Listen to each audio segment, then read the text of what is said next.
রাজধানীর মহাখালীর করাইল বস্তিতে ভয়াবহ আগুনের ঘটনায় উদ্বেগ প্রকাশ করেছেন বিএনপির ভারপ্রাপ্ত চেয়ারম্যান তারেক রহমান। মঙ্গলবার 25শে নভেম্বর রাতে এক বিবৃতিতে এই উদ্বেগ জানান তিনি। তারেক রহমান বলেন, সন্ধ্যায় করাইল বস্তিসহ সংলগ্ন এলাকায় ভয়াবহ আগুনে দাউ দাউ করে জ্বলে ওঠে। দমকল বাহিনীর পক্ষে আগুন নিয়ন্ত্রণে আনা কঠিন হয়।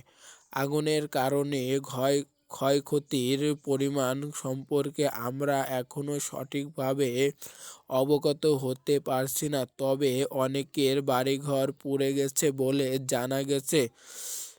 তিনি আরও বলেন, বিএনপি ভয়াবহ এই অগ্নিকাণ্ডে ফায়ার সার্ভিসের সদস্য ও এলাকাবাসীর আগুন নেভাতে প্রাণপণ প্রচেষ্টার প্রতি পূর্ণ সংহতি জানাচ্ছে। তাদের এই প্রচেষ্টা দেশবাসীকে এক নতুন প্রেরণার উদ্যোগ করেছে। আশা করি এই ভয়ঙ্কর আগুনের ব্যাপ্তির দ্রুতই পরিসমাপ্তি ঘটবে। কোনো জীবন হানি যাতে না ঘটে, আমি সেজন্য আল্লাহর কাছে মোনাজাত করছি। বিপজ্জনক অগ্নিকাণ্ডে ক্ষতিগ্রস্ত পরিবারের প্রতি গভীর সমবেদনা জানিয়ে তারেক রহমান বলেন, তারা এই কঠিন সময়ে ধৈর্যের পরীক্ষায় উত্তীর্ণ হবে বলে আমি দৃঢ়ভাবে আশা রাখি।